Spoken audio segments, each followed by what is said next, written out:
The silk of her sister's gown felt like a cool, liquid lie beneath Susanna Ellsworth's fingers. It was the color of clotted cream and whispered of fortunes they no longer possessed, a whisper that grew louder with every rustle and sigh from Lavinia. Susanna, on her knees, on the floor of the London townhouse they could scarcely afford, put the final stitch into the hem, the fine thread invisible against the costly fabric. Her own dress, a dove-gray muslin, worn to a soft thinness, felt like the truth, durable, overlooked, and faintly smelling of beeswax from polishing the furniture that very morning. "Ah, is it done?" Lavinia's voice was a confection of impatience and feigned delicacy. She did not look down at Susanna, but at her own reflection in the long mirror, turning her swan-like neck.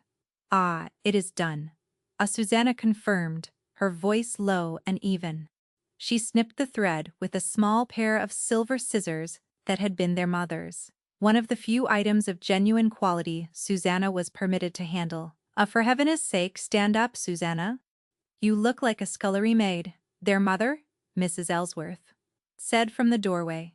Her face, once a famed beauty like Lavinia's, was now a careful architecture of powder and pinched disappointment.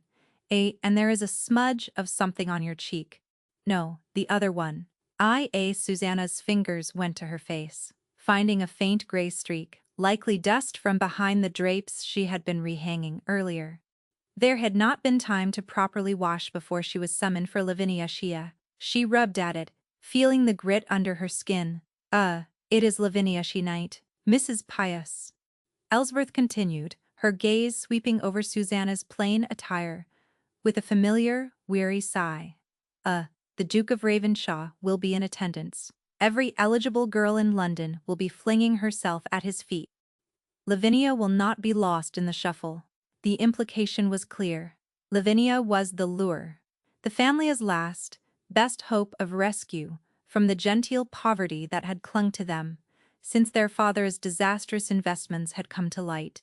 Susanna was merely the ballast, the necessary but unseen weight that kept the ship upright. Lavinia pirouetted, the cream silk swirling around her ankles. "They say he is made of ice, that he has not smiled since the old Duchess died. Men like that do not need to smile, Mrs.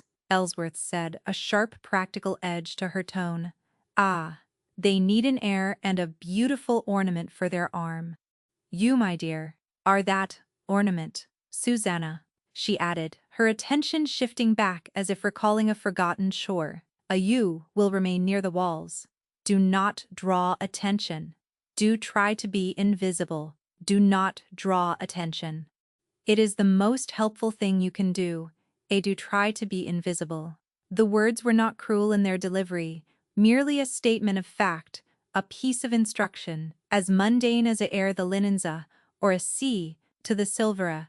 But they landed inside Susanna, like small cold stones, settling into a place already heavy with them. She had spent a lifetime mastering the art of invisibility.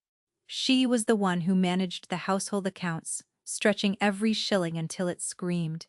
She was the one who mended the tears, soothed the creditors, and ensured the fires were lit.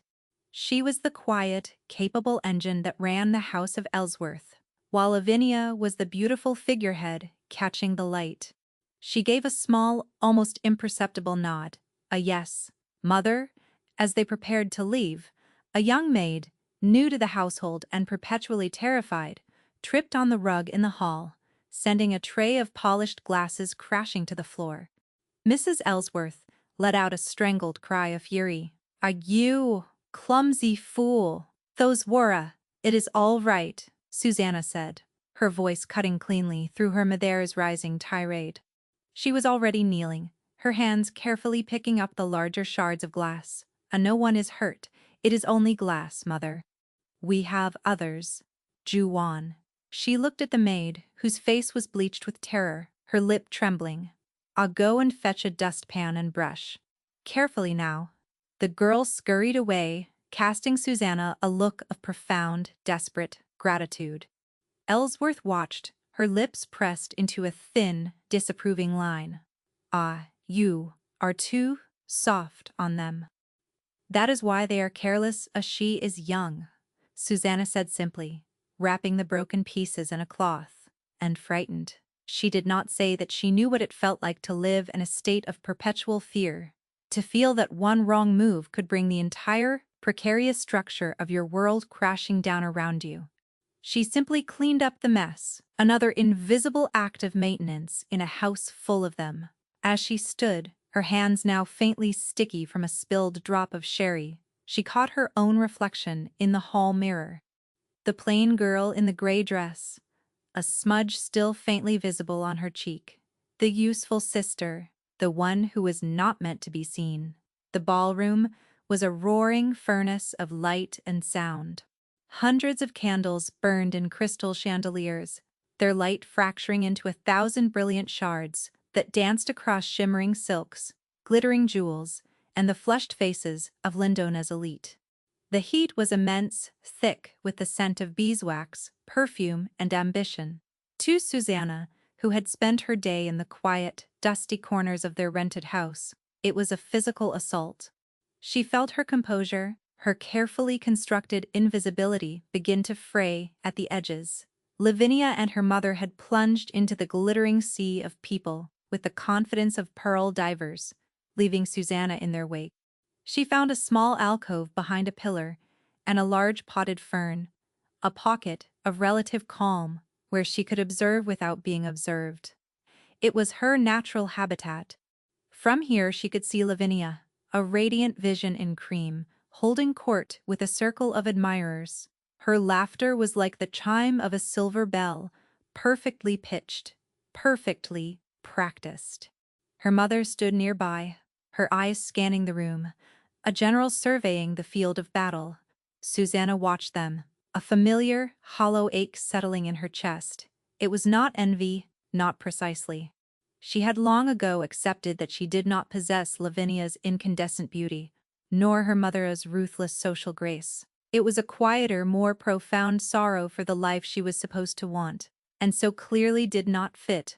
She was a creature of ledgers and quiet rooms, of mending and making do. This world of performance and display felt as alien to her as the surface of the moon. A man with a handsome, slightly florid face, and eyes that were a little too close together, approached Lavinia. Susanna recognized him as Mr. Thorne, a suitor who had been circling Lavinia for weeks. He was charming, his compliments lavish, but something about him always set Susanna's teeth on edge. He seemed to assess everything with a cool, mercantile gaze, as if pricing it for sale. He leaned in and whispered something in Lavinia's ear. Lavinia's perfect smile tightened for a fraction of a second before she laughed, a sound that was just a shade too loud. They moved together towards the edge of the dance floor, their path taking them directly past Susanna's alcove. She pressed herself further back, hoping the fern would provide sufficient cover. But Lavinia's eyes, bright and hard as glass, found her, a flicker of something annoyance. Malicia passed through them. She whispered again to Mr. Thorne. He glanced at Susanna, a smirk playing on his lips. It happened so quickly, it was almost elegant in its cruelty. As they passed, Mr. Thorne, holding a glass of dark red wine, made a gesture of mock stumbling. The wine arced through the air, a perfect crimson ribbon, and landed squarely on the bodice of Susanna's gray muslin dress. A collective gasp went up from those nearby. The wine, dark as blood, bloomed across the pale fabric, a shocking, ugly stain. "Oh, my heavens!" Lavinia cried, her hand flying to her mouth in a perfect pantomime of distress. Susanna, you poor thing! How utterly clumsy of you to be standing in the way, bursts. Mr. Thorne offered a bow that was more insolent than apologetic. "1,000 pardons, Miss Ellsworth. The crush is simply dreadful." Humiliation, hot and sharp, washed over Susanna. Her face burned. She could feel the eyes of everyone in their vicinity on her, on the ruin of her simple dress. The whispers started immediately, like the rustling of dry leaves. She saw the pity, the faint scorn, the dismissal, the plain sister, now made a spectacle. And then Lavinia delivered the final, killing blow. She leaned in, her voice a stage whisper, meant for all to hear. Oh, it hardly matters. The dress was a charity case to begin with. It is probably an improvement. The laughter that followed was quiet but devastating. It was the sound of a pack turning on the weakest of its own. Susanna stood frozen, the wet, sticky fabric clinging to her skin. Her mind went blank. All she could feel was the heat of 100 eyes, the sting of Lavinia's casual brutality. She did not cry. She would not give them the satisfaction. She simply stood there, her head held high, her hands clasped in front of her, and endured it. The crime was not spilling the wine. The crime was that she had been noticed at all. It was in that moment of profound, ringing silence that the room itself seemed to change. A new kind of quiet fell, a stillness that spread outwards from the grand entrance. Like ripples in a pond, the whispers died. The laughter choked in people's throats. The Duke of Ravenshaw had arrived. He was not what Susanna had expected. The whispers had painted him as a figure of Gothic gloom, but the man who stood in the archway was simply as still. He was tall, with dark hair and a face that looked as if it had been carved from some pale, unyielding stone. It was not a cold face, she realized, but a guarded one. His eyes, a startlingly clear gray, missed nothing. Alistair, Duke of Ravenshaw, felt the familiar weight of 100 pairs of eyes the moment he entered the ballroom. It was a pressure he had lived with for years, ever since the title had fallen to him, and more intensely since Eleanor's death.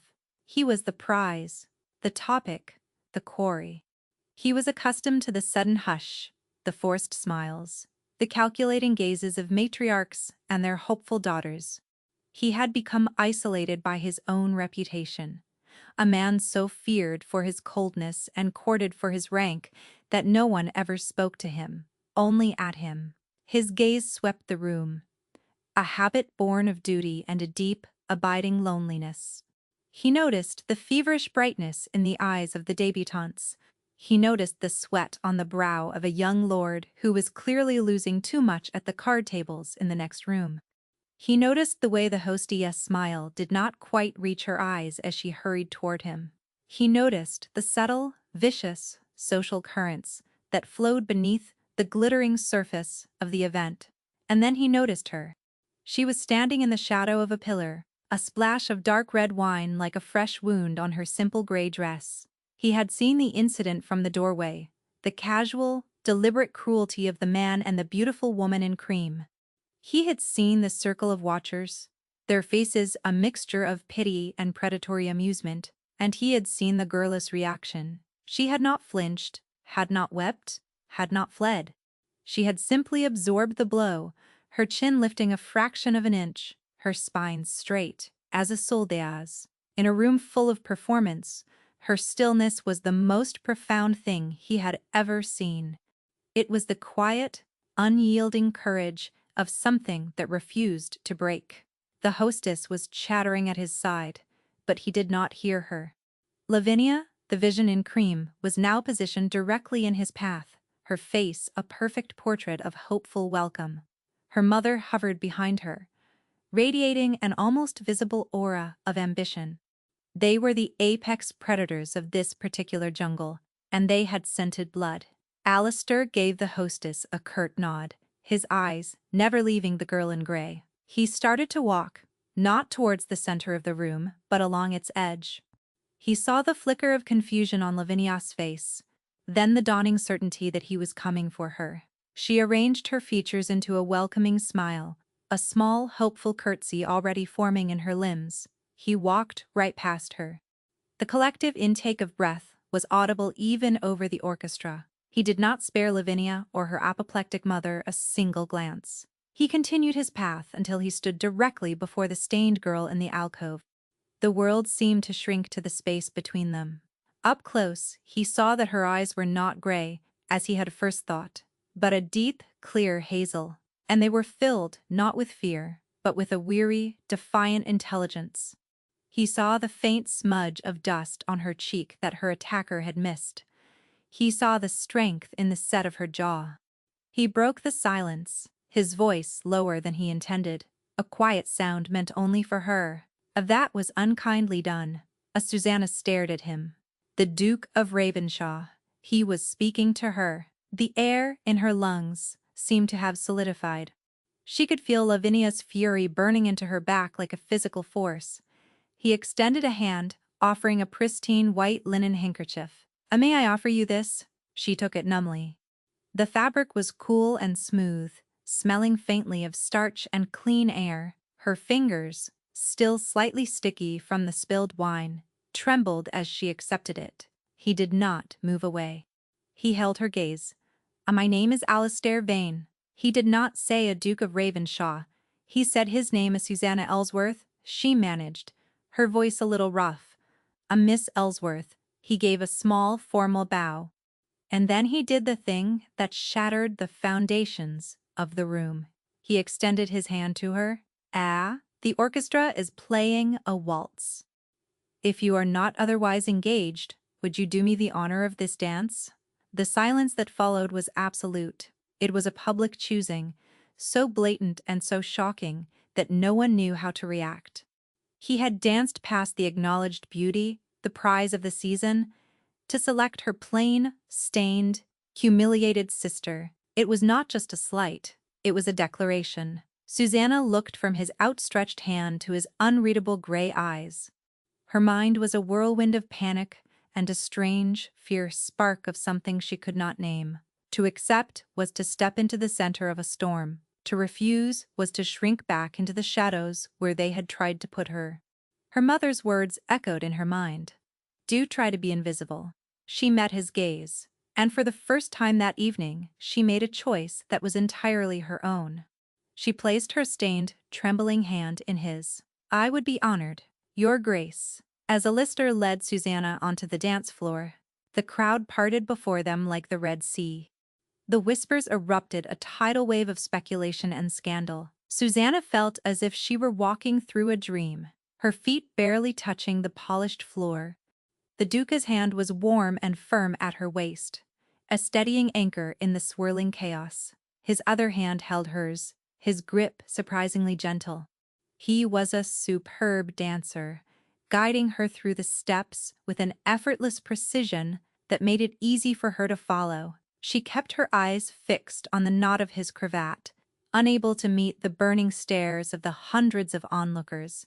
She could feel Lavinia's hatred, like a physical presence, at the edge of the room. Her mother's shock had likely curdled into pure, unadulterated fury. They danced in silence for the first full turn of the floor. The only sounds were the swell of the orchestra and the rustle of her ruined dress against his immaculate trousers. It was Alistair who finally spoke, his voice a low rumble against the music. "You are a competent dancer, Miss Ellsworth." It was not a compliment. It was a statement of fact, delivered with the same directness he seemed to apply to everything. Susanna found her own voice, surprised at its steadiness. My father insisted. He believed a practical education should include the social graces. A wise man," the Duke commented. He paused, then asked the question that had been hanging in the air between them. "Why did you not cry?" Susanna finally lifted her gaze to his. His eyes were not cold, she saw now, but deeply tired. They were the eyes of a man who had seen too much of the world as artifice and was weary of it. She gave him the only thing she had to offer, the unvarnished truth. Tears would have given them the satisfaction they wanted, as she said simply, My sister and Mr. Thorne." He nodded slowly, his expression unreadable. "And you would not give it to them?"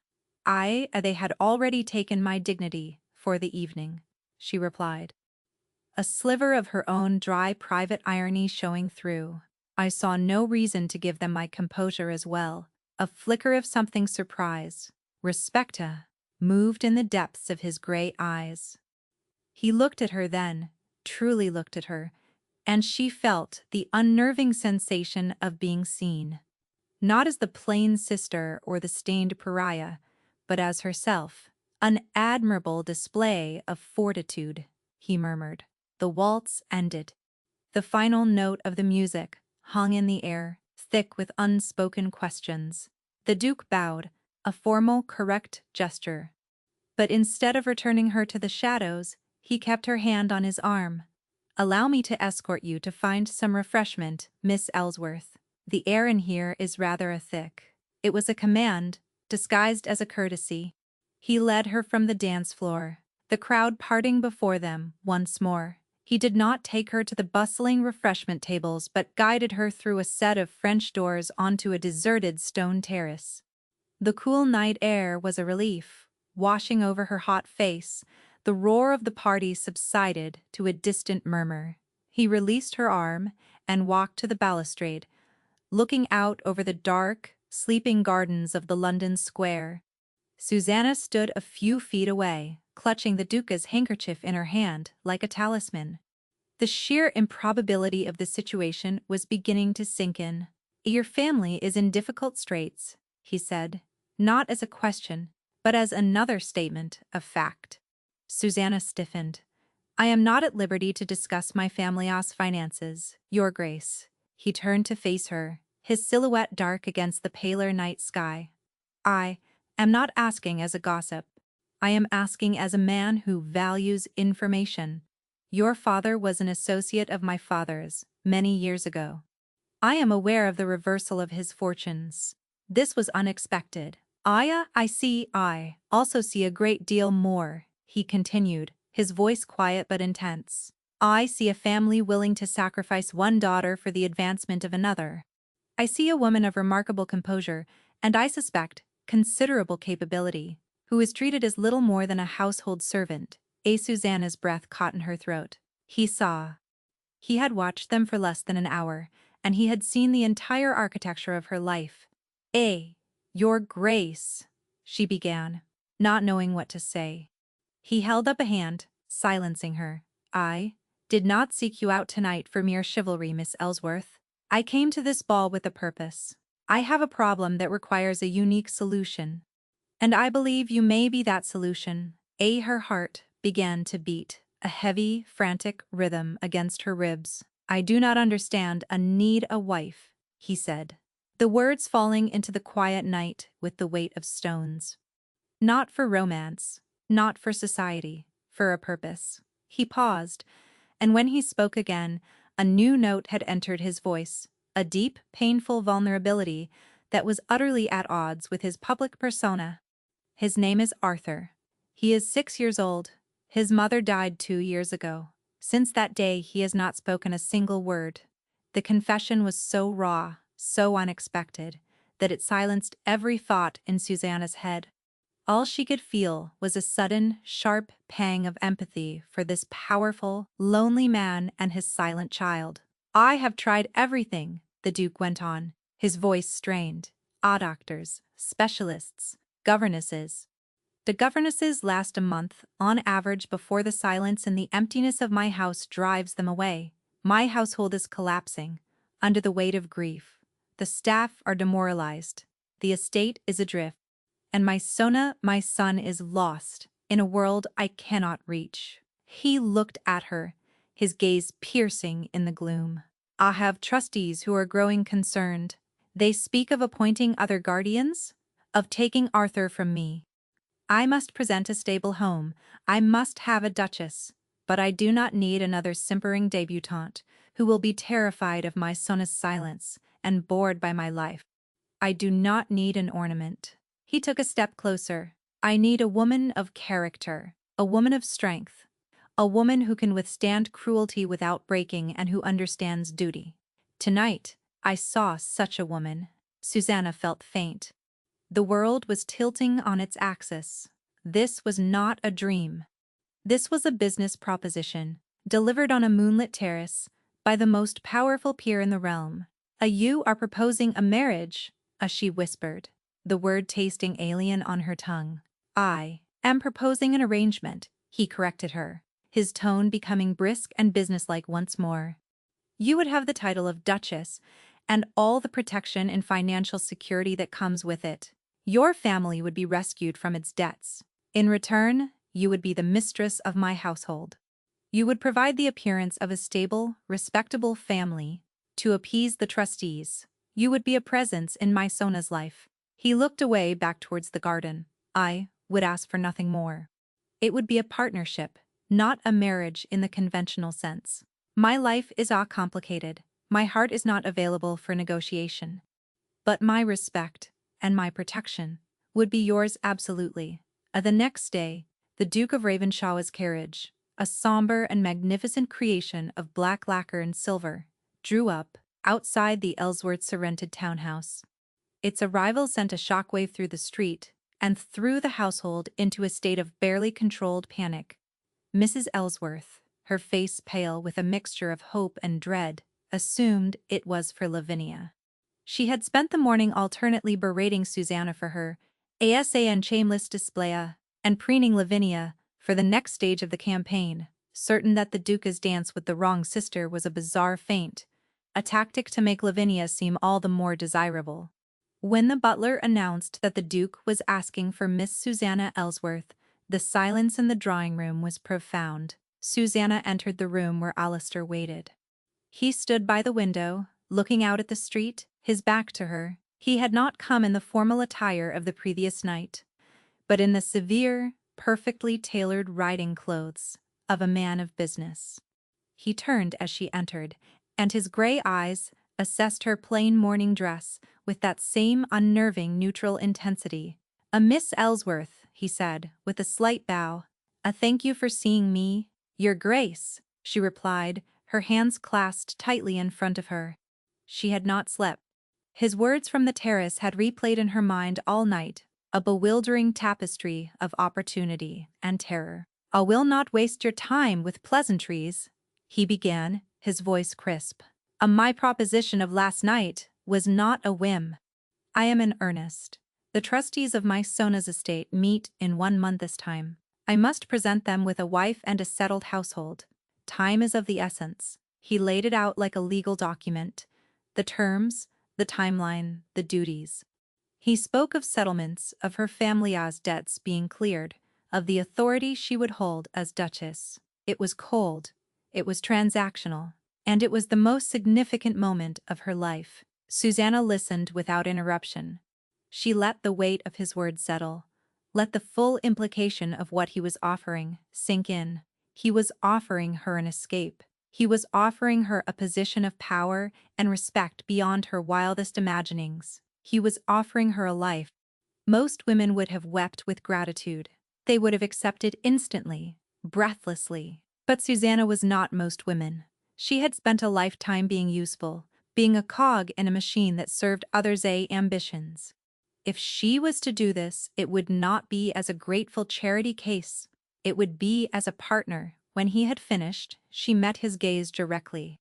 Her own voice was quiet, but it held a core of steel he had not heard before. Before I give you my answer, Your Grace, you will agree to my conditions." Alistair's eyebrows lifted a fraction of an inch. He had expected tears, gratitude, perhaps some feeble negotiation over a dress allowance. He had not expected conditions. A flicker of interest, the same spark hate felt on the dance floor, ignited in his chest. Go on." First," Susanna said, taking a small step forward. "I will not enter your house as a placeholder or a decoration. If I am to be the Duchess of Ravenshaw, I will have the full authority of that role. The household, the staff, the nurserisa, they will be under my command without interference from you or anyone else." He gave a sharp nod. "That is the purpose of this arrangement. A second," she continued, her voice gaining strength. Your late wife, I will not be asked to erase her memory. Her portrait will not be taken down. Her favorite rooms will not be redecorated. Your son has lost his mother. He will not be made to feel he must forget her in order to appease me. I will not be a replacement. I will be an addition." This time the Duca's reaction was more pronounced. He stared at her, a complex emotion moving in his guarded eyes. Of all the things he had anticipated, this was not one of them. The other women, the ambitious mothers, they would have wiped Eleanor's presence from the house on the first day. This woman sought to honor it. Her name was Eleanor," he said, his voice suddenly rough, "and her portrait will remain where it is. A third, Susanna pressed on, her courage building. I, your son, Arthur. I will not force his affection, nor will I tolerate anyone else doing so. My presence in his life will be quiet. I will not be introduced as his new mother. I will simply be there. He will come to me in his own time, or not at all. You must accept that I may fail. I cannot promise to heal him. I am not asking you to heal him, Alistair said quietly. I am asking you not to run away from his silence. Then my final condition. She said, her gaze unwavering. My family. Their debts will be settled, as you offered, but that is the end of your obligation to them. They will have no standing in your house. They will not be given funds, or influence, or authority. My mother and sister will not see me as their personal bank, and they will not see your home as their new social playground. When I marry you, I leave the house of Ellsworth and its ambitions behind me. Am I understood? She had laid herself bare. She had named her deepest fears and drawn her firmest lines. She had refused to be a pawn for her family or a ghost in his. She had demanded to be a person. A long silence stretched between them.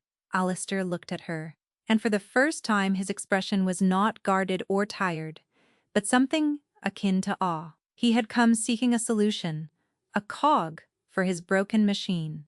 He had found an architect, a woman who had just redesigned the very foundations of his proposal. He had offered her a title in exchange for her utility. She had offered him her integrity in exchange for his respect. He had thought the girl on the terrace was strong. He was beginning to understand that he had not grasped the half of it. He inclined his head, a gesture of profound, unexpected deference. Your conditions are not only accepted, Miss Ellsworth, he said, his voice imbued with a new warmth. They are, in every respect, correct. He saw her then. Not just her composure, not just her strength, but the keen, honest mind that lay beneath. He had made a bargain, based on a public display of fortitude. He was beginning to suspect he had made the wisest decision of his life. Then, Your Grace, Susanna said, letting out a breath she hadn't realized she was holding. My answer is yes. The wedding was a quiet, perfunctory affair at a registrar's office, attended by only 2 witnesses. The Duca's solicitor and his own grim-faced man of affairs. Susanna's family was not invited.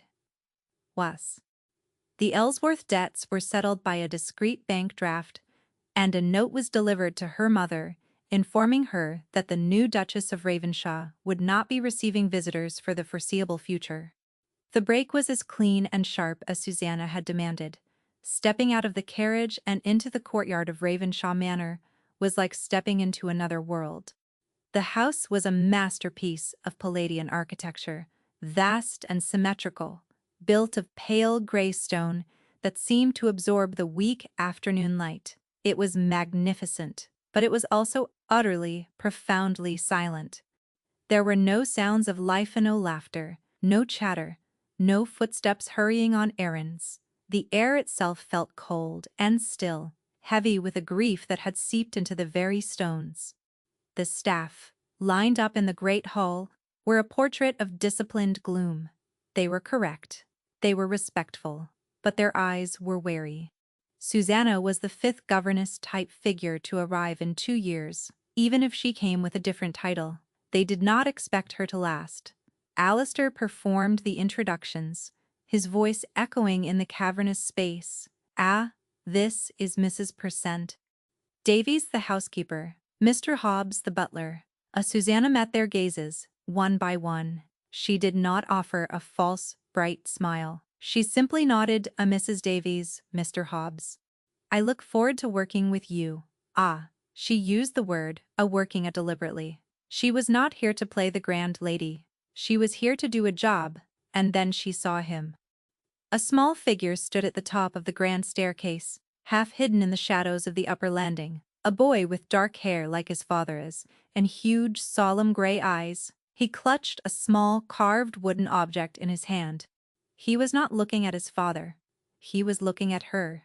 His gaze was not hostile, not frightened, but unnervingly blank, as if he were looking through her. Arthur, Alistair said, his voice softening. The boy did not respond. He simply watched her for a long moment, his expression unchanging. Then, as silently as he had appeared, he turned and vanished into the gloom of the upper hallway. The silence he left behind was more profound than the one that had preceded him. This was the cold house. This was the heart of the bargain. Susanna did not try to force it. She did not rush up the stairs or call out to the boy. She remembered her own condition. He would come to her in his own time, or not at all. She turned to the housekeeper. Mrs. Davies, perhaps you would be so kind as to show me to my rooms. And then tomorrow, we can discuss the household menus. Mrs. Davies blinked, taken aback. The last, knew. Miss Teresa had demanded a tour of the public rooms and a complete inventory of the ducal jewels. She had not been expecting a discussion about menus, of course. Your Grace, the days that followed were a study in quiet observation and patient consistency. Susanna did not try to change Ravenshaw. She simply tried to let the light back in. She began each morning by walking through the ground floor rooms and opening the heavy velvet curtains, letting the pale sun spill across the dusty furniture. Mrs. Davies' initial skepticism began to thaw into grudging respect when the new Duchess appeared in the kitchens at dawn to discuss the day's baking, her knowledge of running a household on a tight budget proving to be formidable. She learned the geography of the house's sorrow. She found the Duchess Eleanor's morning room, left exactly as it had been on the day she died, a book left open on a side table, a shawl draped over a chair. Susanna did not close the door. She aired the room, dusted the furniture herself, and left it as it was, a quiet testament to a life that was over but not forgotten. She found Eleanor's portrait in the long gallery, a beautiful, vibrant woman with laughing eyes. Susanna would often stop before it, a silent communion with the woman whose place she had taken, but could never fill. Her interactions with Alistair were brief and formal. They dined together each evening in the vast, echoing dining hall, making polite, stilted conversation about the estate or the weather. He was watchful, distant, a man moving through his own life like a ghost. He seemed to be waiting for her to fail, to break against the wall of his Sona's silence, just as all the others had. And Arthur was a phantom. She would catch glimpses of him at the end of a long corridor, or watching her from the garden through a window. He ate his meals in the nursery, alone. He never spoke. He never made a sound. The staff moved around him with a kind of pained reverence, speaking to him in gentle tones that were never answered. Susanna did not push. She learned his silent routine. She discovered that he spent hours in the library, not reading, but simply sitting, turning the pages of large picture books. The library was cold, the fire rarely lit. One afternoon, Susanna went in and built up the fire herself, until the room was filled with a gentle warmth. She did not speak to him. She simply sat in a chair across the room and read her own book. After an hour, he looked up from his picture book, and his eyes met hers for a fleeting second before he looked away. It was the first sign of acknowledgement she had received. Another day, she saw him in the garden, staring at a bed of withered dead roses. She learned from a gardener that they had been the late Duchess's favorite. The gardener had been ordered not to touch them. The next morning, Susanna went out with a pair of shears and a basket. She did not rip out the dead bushes. She carefully pruned them, cutting back the dead wood, tending to the soil, her movements slow and methodical. Arthur watched her from an upstairs window the entire time. She was not trying to win him over. She was simply trying to tend to the broken things in this broken house. She was doing what she had always done, mending, caring, managing. She was being useful, and she was staying in a house where everyone seemed to be holding their breath, waiting for the next departure. Her simple, quiet presence was becoming a revolutionary act. Alistair watched her from the distance of his study or across the long expanse of the dinner table, and the wall he had built around his heart felt the first unfamiliar tremor. He had bargained for a duchess. He was beginning to see he had found something far more dangerous. A reason to hope. The first crack in the ice came on a Tuesday, 3 weeks after her arrival. Susanna was in the library, where she now spent most of her afternoons. It had become a silent, shared space between her and Arthur. He would sit on the floor with his illustrated atlas, and she would sit by the fire with the estate ledgers. The ledgers were a disaster, a testament to 2 years of neglect, but untangling the mess was a task that soothed her. It was logical, it was solvable, unlike the silent boy across the room. Arthur was tracing the outline of a carved wooden bird, the same small object he always carried. It was worn smooth with handling. As he leaned over his atlas, his elbow knocked the bird from the table. It rolled across the polished floorboards and came to a stop near the leg of her chair. He froze. His head snapped up, his eyes wide with a sudden, sharp panic. He looked at the bird, then at her, his small body rigid with tension. Susanna did not move. She did not speak. She very slowly bent down, her movements fluid and unthreatening, and picked up the bird. It was a beautifully carved lark, its head tilted as if in song. She held it in her open palm for a moment, then gently placed it on the arm of her chair, within his reach, but not forcing it upon him. Then she returned her attention to her ledger, as if nothing had happened. The silence in the room was thick enough to taste. She could feel his eyes on her. After what felt like an eternity, she heard a tiny sound of the soft scuff of a shoe on wood. She risked a glance from the corner of her eye. He had crept forward and was standing beside her chair. His small hand darted out, quick as a striking snake, and snatched the bird. He retreated back to his spot on the floor, clutching the lark to his chest. He did not look at her again for the rest of the afternoon, but he did not leave the room. That evening, a storm broke over Ravenshaw. It was a violent, theatrical affair, with wind that howled around the corners of the old house, and rain that lashed against the windows like handfuls of thrown gravel. A sudden, deafening crack of thunder shook the manor to its foundations. It was followed by a sound that was even more shocking in the silent house.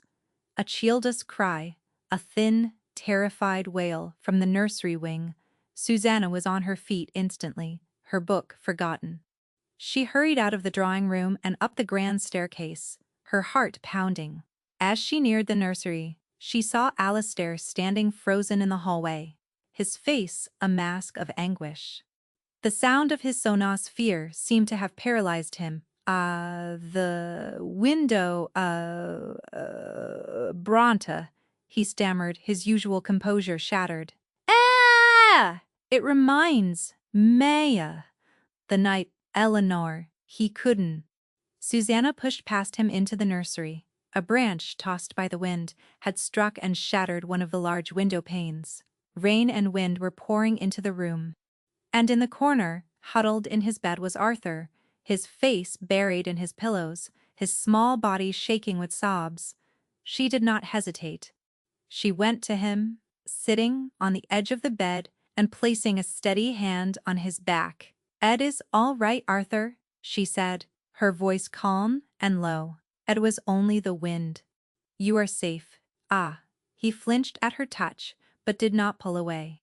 His sobs continued muffled by the bedding. "Eh, it is a very loud storm, isn't it?" she continued, her tone conversational, gentle. My father used to say that thunder was just the angels rearranging the furniture in heaven." She kept her hand on his back, a small point of warmth and pressure in the chaos. Slowly his trembling began to subside, the wrenching sobs quieted into shuddering breaths. She began to hum, a simple, half-remembered melody from her own childhood. It was a hymn, one with a gentle, rocking rhythm. She did not sing the words, just the tune, over and over. A soft, steady current of sound against the violence of the storm outside. After a few minutes, a small, muffled voice came from the pillows. It was the first word she had ever heard him speak. A sing. It was a command whispered and hoarse from disuse. Susanna's heart stopped. She took a breath, and then she began to sing the words of the hymn, her voice soft and clear in the darkened room. The day thou gavest, Lord, is Endita." She sang the entire hymn through twice. By the time she finished, the shuddering had stopped. A small hand crept out from under the covers and rested, tentatively, on her arm. She stayed there, humming quietly, until his breathing deepened into the steady rhythm of sleep. Only then did she gently remove her hand and stand up. Alistair was still in the hallway, exactly where she had left him. He was leaning against the wall, his face in his hands. He looked up as she emerged, his eyes raw with a pain she was only just beginning to understand. "Ha!" he spoke, Alistair whispered, his voice full of a desperate, fragile wonder. He was frightened," as she said softly. They stood in silence for a moment, the sound of the storm filling the space between them. He looked at her calm face, and her steady eyes, and the last of his defenses crumbled. He had been so lost in his own grief, so paralyzed by his own fear of failing his son again, that he had been useless. She had walked into the heart of the storm and brought back the calm. Him," he said, his voice thick. It was Eleanor's favorite. She used to sing it to him. Susanna felt a fresh wave of empathy for this broken family. I did not know. It was just one, I remembered. Thank you," he said, and the words were not the polite currency of their nightly dinners. They were heavy, freighted with 2 years of fear and loneliness. Susanna, thank you." Later that night, after the storm had passed and the house had fallen back into a new kind of quiet, they sat together in the library. The fire she had lit that afternoon had burned down to glowing embers, casting a warm, intimate light on the room. "I have not known how to reach him," Alistair confessed, staring into the flames. Every time I try, I feel the ghost of her. Of everything I did wrong. The doctors said I was too morose, that my grief was a weight on him, so I tried to be distant, to give him space. And I lost him entirely." He is not lost," Susanna said quietly. He is just waiting. In a place where he feels safe." Alistair finally looked at her, his gaze direct and stripped of all artifice. You are not what I expected." What did you expect, Your Grace?" "I expected a solution," he admitted. "A transaction. Someone to play a role. I did not expect a kindness. I did not expect you to tend my wife's dead roses. It was a small thing, but it was everything," he noticed. In his grief and isolation, he had still been watching, still been noticing. He noticed the open curtains, the fire in the library, the care she took with the memories of the woman she had replaced. They were beautiful roses," she said softly. They just needed some care." He saw it then. She was not just tending the roses. She was tending to all of them. To the house, to the staff, to his son, and even to him. She was the woman who had walked into a house full of silence and had patiently, quietly, started to let the song back in. And he realized with a jolt that was equal parts terror and relief that he had come to rely on her presence, on her quiet strength, more than he relied on the air he breathed. The bargain he had made to save his son was in danger of saving him instead. The fragile peace of Ravenshaw was shattered by the arrival of a letter. It came by special courier, bearing a London seal, and was addressed to the Duke. Alistair read it in his study, his face growing progressively grimmer with each line. When he was finished, he sat for a long time, the paper held loosely in his hand, his expression like stone. He found Susanna in the garden, showing Arthur how to tie up a climbing jasmine. The boy was still silent for the most part, but he followed her everywhere, a small, devoted shadow. He would hand her tools, point at interesting insects, and occasionally offer a single whispered word, a bird, a flower, a sun. Each one was a victory, as Susanna Alistair said, his voice flat. "I must speak with you." She took one look at his face and knew that something was terribly wrong. She excused herself from Arthur and followed him back to the study. He closed the door behind them and handed her the letter. "Ah, it is from a firm of solicitors," he said, acting on behalf of a Mr. Julian Thorne. Susanna's blood ran cold, Mr. Thorne. Lavinia's cruel, smirking, suitor, from the ball. The letter was a formal petition to the Court of Chancery. Mr. Thorne, it stated, was a second cousin to the late Duchess, Eleanor. As Arthur's closest living maternal blood relative, he was petitioning for guardianship of the boy and control of his considerable inheritance, which had been left in trust from his mother's family. The petition was a masterpiece of legal malice. It painted Alistair as a dangerously neglectful father, lost in a morbid grief, who had abdicated his parental duties. It described Ravenshaw as a house of pathological sorrow, unfit for a young child. And then it turned its venom on Susanna. It referred to her as a woman of no standing or fortuna, a spinster of desperate circumstance, who had been brought into the house in a hasty and questionable marriage of convenience. It claimed the entire arrangement was a sham, designed solely to fool the trustees, and that Alistair's choice of bride was final proof of his unstable state of mind. It suggested that Susanna's presence was actively harmful to the boy's well-being. He is using my past against me. Susanna whispered the words, feeling like ash in her mouth. He is using the truth of our arrangement to take your son. He is using Lavinia, Alistair corrected her, his voice tight with fury. Your sister is named as a primary witness. She will testify to your family as a desperate situation. She will testify that I ignored her the suitable choice in favor of you. She will paint you as an scheming opportunist. Susanna sank into a chair, the letter falling from her numb fingers. It was the night of the ball all over again, but this time the stakes were not a ruined dress and a moment of humiliation. The stake was Arthur. She asked, looking up at him. Would he do this? It is not just for Lavinia's, Spida, the Varden, fortune, Alistair said grimly. Elenoa's family. The trust Arthur inherited is one of the largest in the county. Thorne is a gambler. I have had my solicitor looking into him since the night of the ball. He is deeply in debt.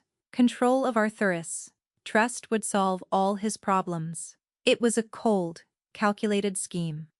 The social cruelty of the sister, now weaponized in a court of law by the calculating schemer. They were trying to take her husband as child, and they were using her own life, her own quiet desperation, as the weapon. Guilty of being plain, guilty of being poor, guilty of being chosen. The hearing is in 2 weeks, Alistair said, pacing the room like a caged tiger.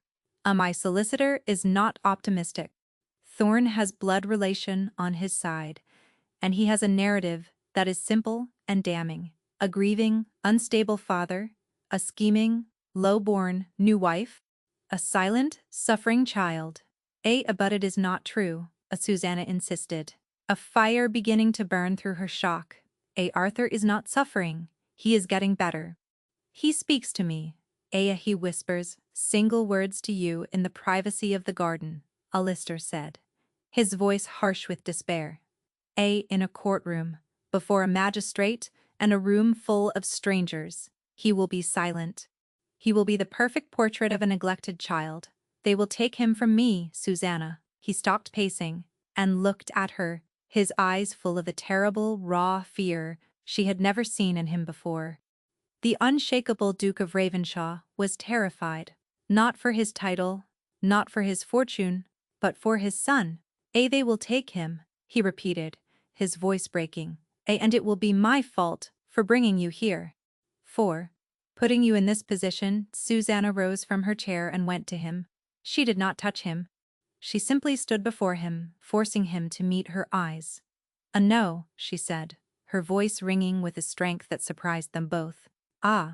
You brought me here to be your duchess. And the first duty of a duchess, I believe, is to protect her family. This is my fight, as much as it is yours. They will not have him. Her courage. He looked at her, at this woman he had married for convenience, This quiet, overlooked woman who had just declared war on his behalf. The last barrier around his heart dissolved into dust. He had made a bargain to protect his son. He had not understood that in doing so. He had forged an ally whose strength might be the only thing that could save them all. The day of the hearing was cold and gray, the sky over London, the color of slate. The proceedings were held not in a public courtroom, but in the formal library of the senior trustee, a room that felt more like a tribunal. It was filled with sober-faced men in dark suits, the trustees, the solicitors, and a bewigged magistrate who presided over it all with an air of weary gravity. Susanna sat beside Alistair, her hands folded calmly in her lap. She wore her best dress, a simple gown of deep blue wool, her only adornment a small silver brooch that had belonged to Eleanor. She had found it in a drawer and had chosen to wear it as a quiet signal. She was not here to erase the past, but to defend its future. Across the room sat Mr. Thorne, looking confident and righteous in his immaculate tailoring. Beside him, Lavinia was a vision of demure sorrow, dressed in a soft shade of lilac. She looked at Susanna with eyes that were cold with triumph. Thorne's solicitor presented their case with devastating skill. He wove a story of a great house fallen into despair, of a father so lost in his own world that he could not see his son's suffering. He called Lavinia to testify. Lavinia's performance was flawless. She spoke of her family's modest circumstances with a delicate tremor in her voice. She described Susanna as always quiet, always practical, a woman who had never shown any maternal inclination. She recounted the night of the ball, painting the Duke's choice as a shocking, inexplicable whim, the act of a man not in his right mind. We were all so concerned for him, as she concluded, dabbing at a dry eye with a lace handkerchief, and for the poor motherless child. When it was Alistair's turn, he spoke with a quiet, raw honesty that was more powerful than any legal blustering. He did not deny his grief. He admitted his failings as a father in the years after Eleanor's death. "I was lost," he said, his voice steady, his gaze fixed on the magistrate. "I failed my son. I could not reach him across the chasm of my own sorrow. It is the great regret of my life." He paused, "but that is no longer the state of my house, or my son." He turned and looked at Susanna, a public declaration of trust and reliance. My wife of the Duchessa has done what I could not. She did not try to replace his mother. She did not demand his affection. She simply created a space for him to feel safe. She tended to the wounds of my house, and in doing so, she began to heal us all. My son is not suffering. He is finding his way home. A Thorne's solicitor rose for his cross-examination, his smile thin and cruel. Your Grace, these are noble sentiments, but they are merely that, sentiments. You say the boy is a healinga. Yet my sources at Ravenshaw Wall servants, concerned for the Chaldee, tell me he remains almost entirely mute. Is it not true that he speaks, at most, single whispered words and only to the Duchess? He is recovering from a deep trauma," Alistair said, his jaw tight. "It takes time, or perhaps," the solicitor countered smoothly. He is silent because he is unhappy. Frightened, even. A child's silence can be a cry for help. Can it not?" He turned to the magistrate. We believe the only way to truly ascertain the boy's well-being is to ask him." A murmur went through the room. It was a bold, risky move. Alistair's solicitor leaped to his feet to object, but the magistrate held up a hand. I am inclined to agree," said, his eyes on Alistair. "The boy's welfare is the only thing that matters here. I would like to see him." Susanna's heart plummeted. This was their nightmare. Arthur, brought into this cold, intimidating room full of strangers, would retreat into his shell. His silence would be taken as proof of Thorne's claims. Arthur was brought in by a neutral clerk. He looked impossibly small in the vast book-lined room. He clutched his wooden lark in his hand, his eyes wide, and taking in everything. He saw his father, and then he saw Susanna. His expression did not change. The magistrate leaned forward, his voice gentle. Arthur, my name is Sir John. We are just having a conversation here. Can you tell me your name? Arthur said nothing. He stared at the floor. Thorne shot Lavinia a look of triumph. This was it. The final nail. A son, Sir John said kindly. Can you tell me who this is? He gestured to Alastair. Silence. Arthur's knuckles were white where he gripped the bird. And this lady? He asked, indicating Susanna. Silence. Susanna felt a wave of despair wash over her. It was over. I see, the magistrate said, his voice heavy with resignation. He looked at Thorne, a silent acknowledgement that his point had been made. But, then, something happened. Arthur lifted his head. He did not look at the magistrate, he looked directly at Mr. Thorne. His gaze was clear and steady, and for the first time, there was an active emotion in his eyes, a deep, childish dislike. Then he turned. He walked across the room, his small shoes making no sound on the thick carpet. He walked past his father. He walked directly to Susanna's chair. He stopped before her, and he held up his carved bird. Mamma, Eleanor gave it me, he said. His voice was not a whisper. It was a small, clear, perfectly formed sentence. The first she had ever heard him utter. The room was utterly, completely still. He then reached out and took her hand, the one that was not holding the brooch. He held it tightly. He turned back to the stunned magistrate. This is Mama Susanna, he announced, his voice gaining confidence. As she sings the songs, she opened the curtains. She stayed. She stayed. The words, simple and profound, echoed in the silent room. They were the whole truth. They were the entire case. They were everything. Lavinia's face was a mask of disbelief and fury. Thorne looked as if he had been struck by lightning. Arthur, his duty done, turned and buried his face in Susanna's lap. She wrapped her arms around him, her own eyes filling with tears. She refused to let fall. She looked up and met Alastair's gaze across the room. His face was a study in stunned, radiant, overwhelming love. The magistrate cleared his throat, his own eyes suspiciously bright. I believe, he said, his voice full of a sudden iron authority, that I have heard everything I need to hear. This petition is dismissed. The journey back to Ravenshaw was made in a new kind of silence. It was not the heavy grief-stricken silence of the past, but a light, fragile quiet, filled with unspoken emotion. Arthur, exhausted by his ordeal, had fallen asleep in Susanna's arms, his small hand still clutching hers. They did not speak until they were back in the library, the room where their strange partnership had slowly, quietly begun to transform. The fire was roaring, casting a warm, dancing light across the books and the comfortable, worn furniture. Hobbs had brought them tea and sandwiches, but they sat untouched. Arthur had been taken upstairs to his bed by a weeping, overjoyed nursery maid. Now, for the first time, Susanna and Alastair were truly alone. Alastair stood by the fireplace, one hand on the mantelpiece, staring into the flames.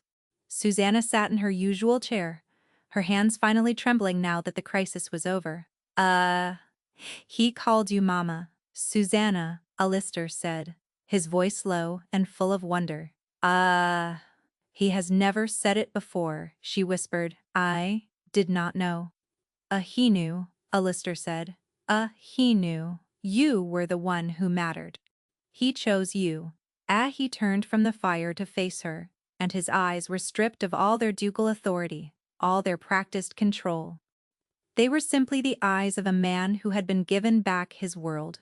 I have been a fool, Susanna, he said, his voice thick with emotion. A blind, selfish fool.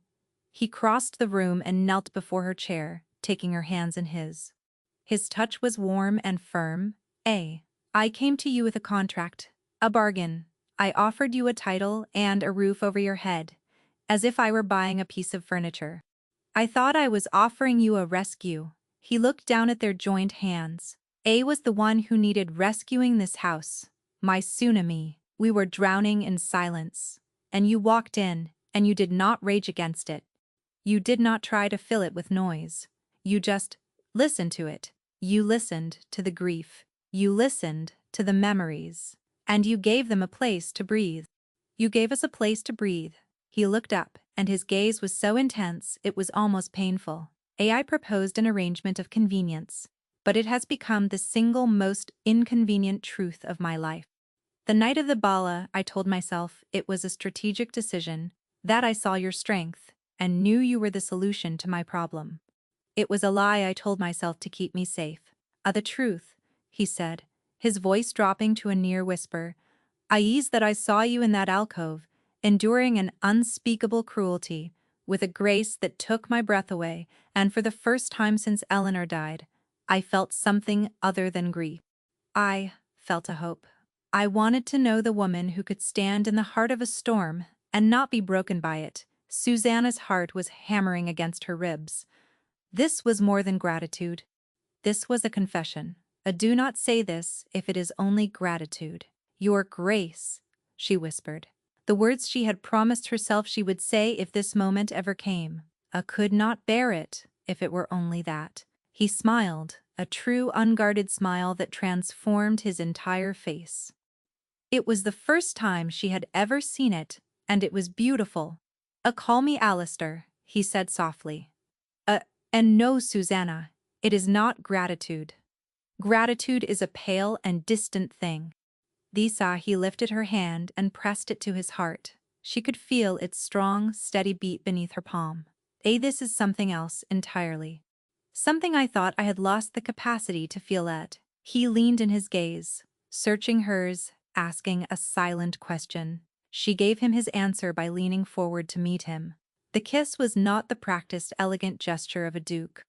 It was clumsy and honest and breathtaking. It was the taste of relief and the feel of a long-wintered heart finally thawing. It was the sealing of a new contract, one not written in ink and law, but in shared crisis and quiet, earned devotion. In that moment, the plain sister, the useful daughter, the convenient wife vanished forever. And she was home. 6 months later, the sun streamed through the open windows of the Ravenshaw morning room, the very room Susanna had refused to let be changed. The scent of jasmine and newly cut grass drifted in on the warm breeze. The house was no longer silent. It was filled with the sounds of life, the distant clatter of pans from the kitchen, the cheerful chatter of maids in the hall, and most wonderfully the sound of a childish laughter echoing from the gardens. Eleanor's portrait still hung in the long gallery, but now, fresh flowers were always kept in a vase beneath it. Arthur spoke of her often. His ama, Eleanor, with a sweet, uncomplicated nostalgia that held no pain. He had 2 mothers in his heart, and there was room enough for both. Susanna sat at the desk, no longer wrestling with neglected ledgers, but approving plans for a new village school. She had found her role not just as a duchess, but as a quiet force for good in the lands that were now her own. Alistair came in from the garden, his boots muddy, a smile on his face. He came to her side and bent to kiss the top of her head. It was an easy, familiar gesture, one of 1,000 small intimacies that now defined their days. Arthur has discovered frogs, he announced. Mrs. Brias. Davies is about to have a crisis in her kitchen. Susanna laughed, a sound that was now as much a part of Ravenshaw as the stones themselves. Will go and mediate. As she stood, he caught her hand, his expression turning serious. Was thinking today, he said. About the Ellsworths. Susanna's smile faded slightly. They had heard nothing from her family since the hearing. Lavinia and her mother had left London in disgrace, and Mr. Thorne had fled the country to escape his creditors. They sent you to that ball as a sacrifice, Alistair said, his thumb stroking the back of her hand. A plain backdrop for the pretty one. They thought they were sending you into obscurity. It is where I was most comfortable, she admitted. I know, he said softly, but they made one fatal miscalculation.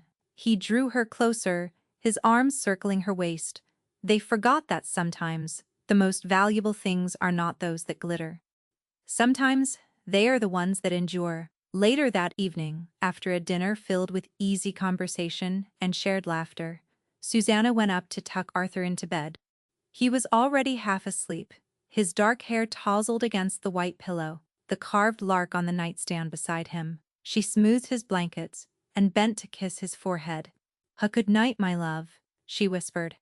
His eyes fluttered open, sleepy and content. He smiled up at her. "A good night, Mama," he murmured, and then his eyes drifted shut again. Susanna stood there for a long moment, the simple, beautiful words echoing in her heart. She walked to the window and looked out at the moonlit gardens of Ravenshaw. The dead roses she had tended were now heavy with fragrant, perfect blooms.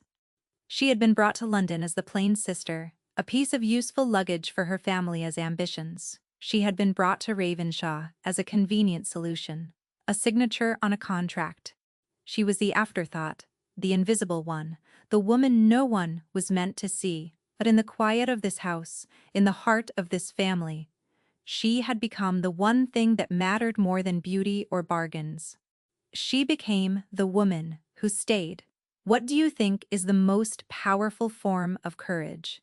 The kind that charges into battle, or the kind that quietly endures? Let us know your thoughts in the comments below. We love hearing from you, especially where in the world you're watching from.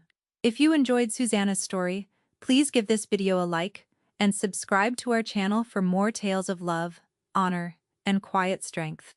We have a new story waiting for you tomorrow, and we cannot wait to share it with you. Thank you for joining us.